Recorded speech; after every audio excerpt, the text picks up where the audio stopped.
Hi, I'm Trashy, welcome to the channel.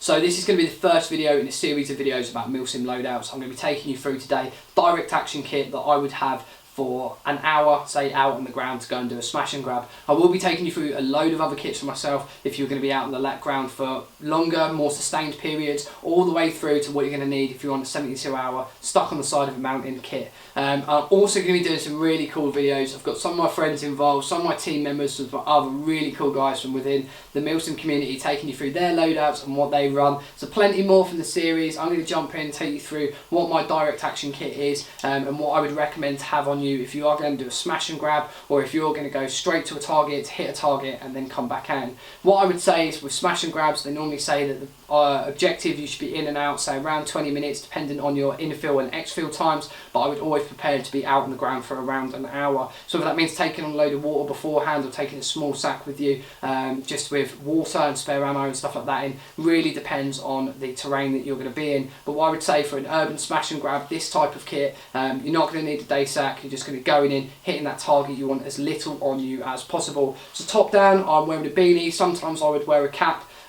just a little bit of head cover, and if you're going in through a rural environment, you know, if you're going to be infilling, moving in through some woodland and then hitting on the target, then it's just going to give you a little bit of camouflage. Sometimes you might want to camo your face up a little bit as well. The next thing for me is comms. I've just got a small security type earpiece here. Very, very good, very, very sleek, easy to use. You're not going to take up any massive room, you're not going to have big contacts on or anything like that. Just tuck that in your ear. Little PPT just behind my glasses here. Makes it very easy to get to. At the same time, if you are on the trigger, you haven't got one of these massive big PPTs in the way that everyone seems to have at the moment. Very easy to get to, and you can get to that and make some comms up. Next thing, some solid glasses. I would say this for all airsofters, all Milsim players. Make sure you've got full ballistic spec glasses. Okay, they're going to cost you a little bit more, but they're definitely worth it. I had a pair of Airsoft specification glasses from Garda and had a lens shot clean out of one of them. Absolutely scared me to death. So I've gone over to ballistic spec. If you are after some ballistic spec glasses, I've got a full review of the Bolle Tactical range back on the channel, so feel free to head back there and check these out from there. Moving down, next thing I've got here is the Clawgear combat shirt. This is the Mark III in Multicam, a phenomenal piece of kit. I've got the sleeves rolled up a little bit as well, so they do come up quite long and allow you to pull the sleeves right down over the hands just to stop that wind chill factor. But if you are interested in the Clawgear stuff, I've got the Raider Mark IV trousers on as well. You can head back to the channel for a full review of all of that kit there. Next thing for me, the Warrior Assault Systems Recon vest, a phenomenal vest. I wore this at Otterburn for one of the Combat Airsoft Group Milsim events. One of the best events I've ever been to. It was absolutely phenomenal. Very, very difficult tasking, moving across difficult terrain. I had this on the entire weekend with a day sack over the top. Very comfortable, no pulling, even with the weight of the gun hanging off it all weekend. No aches, pains, strains, nothing. Very comfortable, lots of support, lots of padding, a really, really great vest. Across the front of the Recon vest here, I've got two bungee type Warrior Assault Systems 556 pouches and a triple set Warrior Assault Systems 556 set of pouches across the back. For me, I carry 5 magazines on me at all times, even on long and short operations, and I just have my speed loader in here as well, just in case I need to bond those mags up out on the ground. Across the front then, I've got an Inova single LED red light, not going to be needed for the smash and grab, but always good to have on there. I never really take it off, just in case I need to do some map reading. We have an emergency if someone goes down, or I need to get a little bit of light while I've got my nods on, just to do some map reading or check compass positions. Next to that, I've got a big white light from Viper. These Viper tactical little lights are phenomenal. I think they're about £7. I've had mine for years. It's been really good, very, very handy in some low light situations, room clearing, that sort of thing. I just flick it on. It's a bright enough light to dazzle people. Allows me to move in. The light is still on my chest, out on the target where I'm looking, and allows me to take people down. Moving down from that, I've got the Warrior Assault Systems shooter's belt. This is a brand new piece of kit from Warrior Assault Systems, a very modular belt. If you are interested in this, again, head back to the channel, there's a full review there. On my left hand side here, a little bit out of the way, so it allows me to get my arm down to my pocket if I need to, but this is tucked a little bit further around. This is my pyro pouch. This is actually a medic pouch, but it works great. In here I've got some Cloud 9 Combat Mark 5s. the best Mark 5s on the market in my opinion. They're great, always very reliable. All the stuff from Cloud9 is always great. These are my Fat Boy smokes, nicknamed by a friend of mine, and it's just kind of stuck.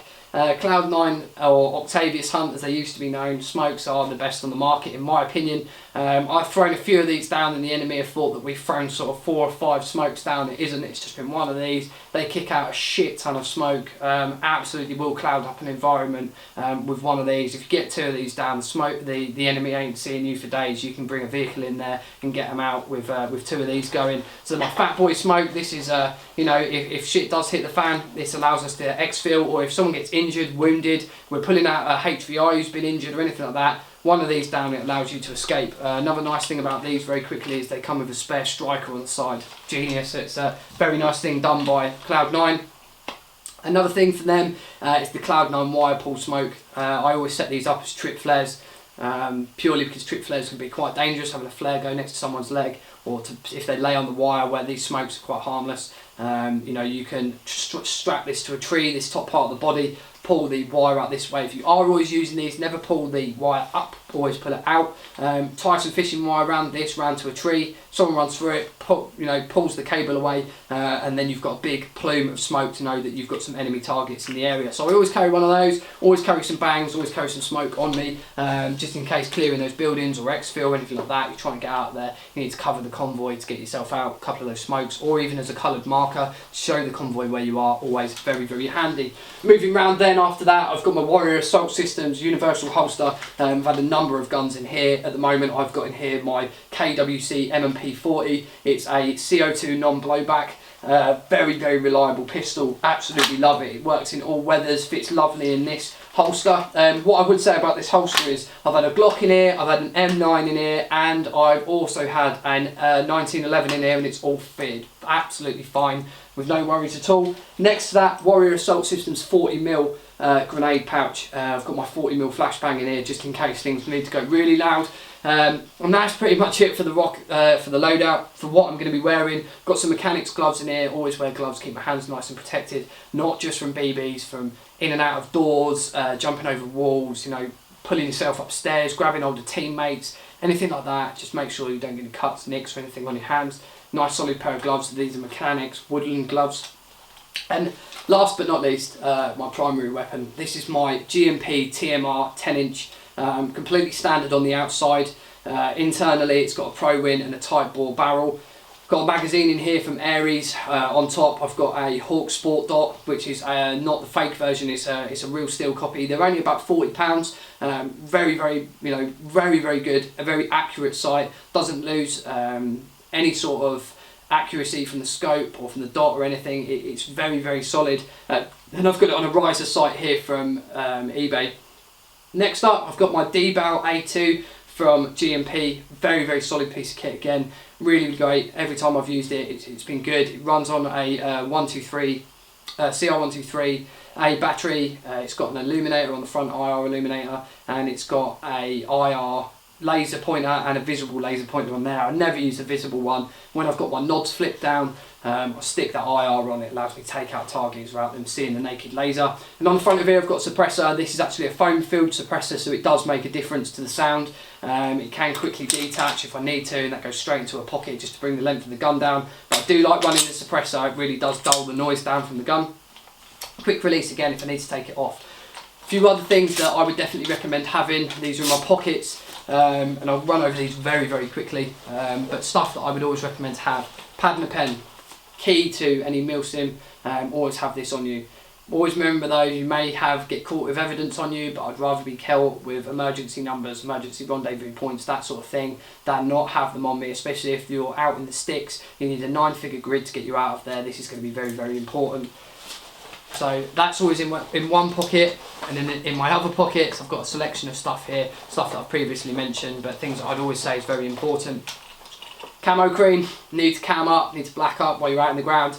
It's definitely something that's worth having on you for you and your team. You're getting into an OP or you're getting into a position, you want to push through some woodland. It's really going to help keep your visual signature down, so always make sure you've got some cam cream on you. It's very cheap, you get it from eBay, anything like that. Military compass. I've had lots of people turn around to me and go, he's behind you, he's to your left, you're right, and You know, my 1 o'clock, your 1 o'clock. It's very difficult when you are putting shots down to understand where someone else is pointing.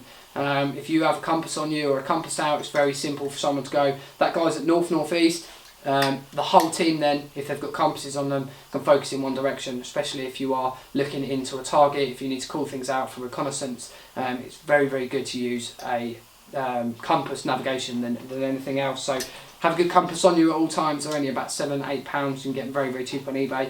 And I carry a headlamp on me at all times with red and white light. This is for 2 reasons. One, you know, in-game reasons. If you need to light something up, you need to do some map reading, whatever, the red light's really, really handy. In the case of an emergency, being out in the middle of the sticks, having a white flashing strobing light on, it will be seen for miles. If you need to call in some help, if you need to get a vehicle in to help someone who's had a fall or a slip or something like that, this is going to be very important. At the same time, you can get it on if you need to medically treat someone. It means that you're not going to be holding a torch in your mouth or hands or wherever. You can just put this around your head and tend to someone medically if you need to. So that is going to be the basic kit. It's going to get you by out on the ground. Again, it's always going to be mission dependent, and you are going to carry your own kit, and you know, you may have some preferences. You might want to rock a lid and contacts and that sort of thing. But that's it for me. Hopefully this will give you everything you need to know. If not, drop a comment in the box below and I will get back to you, and keep your eyes peeled on this series for some very exciting loadouts soon to come. So thank you very much for watching, and I will see you all soon.